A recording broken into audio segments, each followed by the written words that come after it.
Hello, my name is Nina Rota, and this is my journey to write. The subtitle is Late to the Game.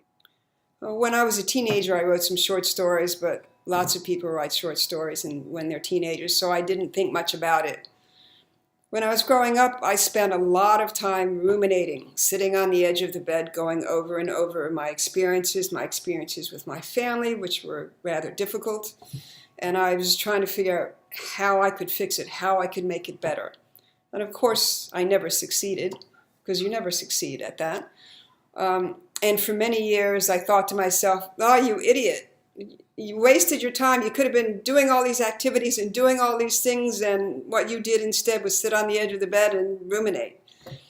But now I don't feel that way so much. I feel like I learned some valuable skills. I learned how to hold an idea or a story in my mind, to be able to go over it from all kinds of different angles, to be able to go deeper into the subject. And I think that serves me well as a writer.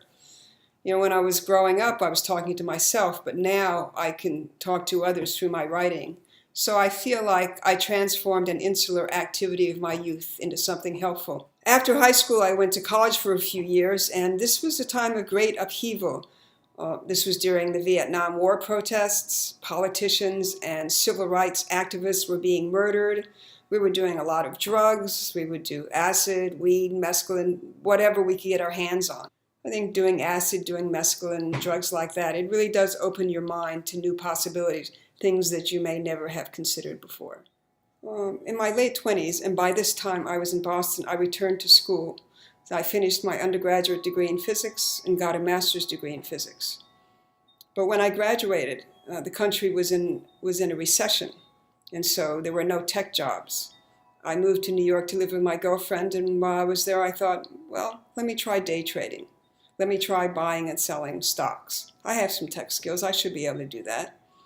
But it turns out that's a skill that requires a fair amount of discipline, and I have far too much unruly hope.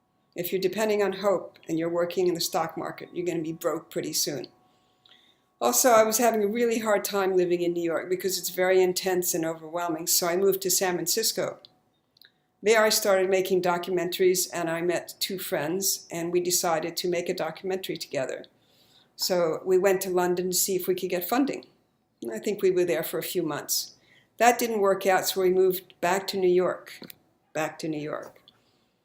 While I was there, I went to the Art Students League, and I studied animation at the School of Visual Arts and started making short films. But again, I found New York too overwhelming, so my friends and I moved to Los Angeles.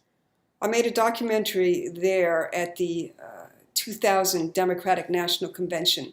This was a very unusual event, I think, a very unique event, because it was a place of very highly organized protests, each day on a different subject. And this was a time when, just before YouTube was starting, when a lot of indie media sites were popping up. So it was really, I think, a very important time in terms of social change. I was also still making animated short films, and by the last one I was getting really, really frustrated because I was spending all my time dealing with technical issues, software problems, exposure issues, so on and so forth. So I decided to switch to writing. The important thing was to express my ideas. I wasn't particularly attached to what form that might take. I'd been into sports since I was a kid, so I decided to write a tennis blog.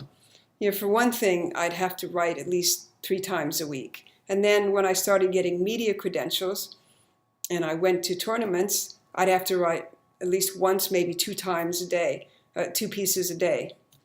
And you know, you learn to work in a media atmosphere, and you have to interview athletes. And you have an athlete that comes in, they've just played a 3-hour tennis match late at night.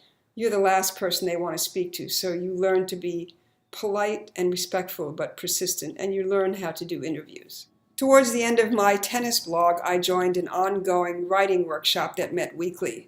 I think when I joined it, it was a women's writing workshop.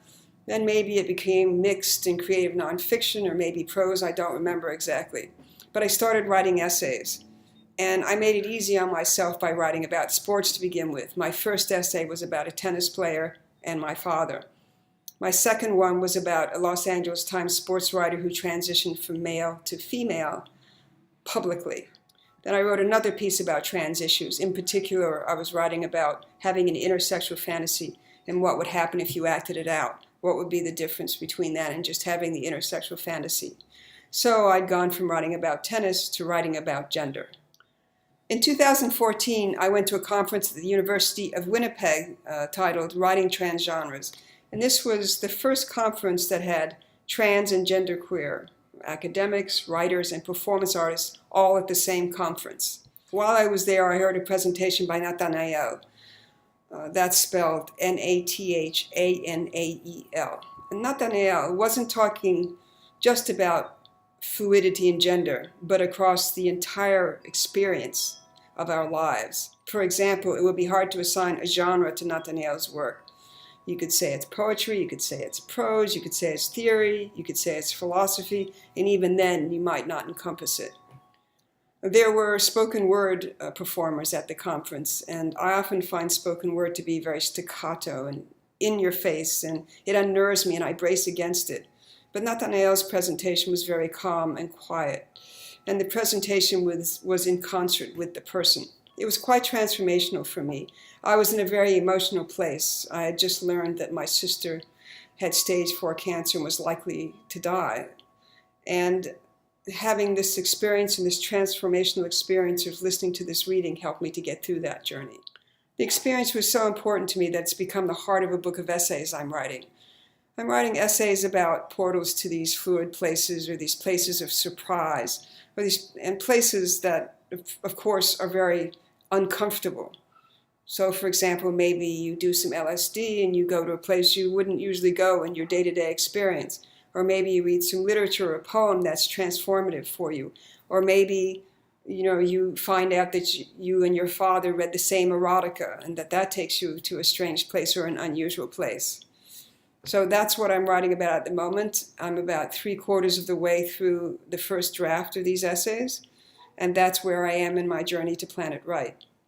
I want to thank Gay again for doing this project, and I want to thank you for watching this. I appreciate it.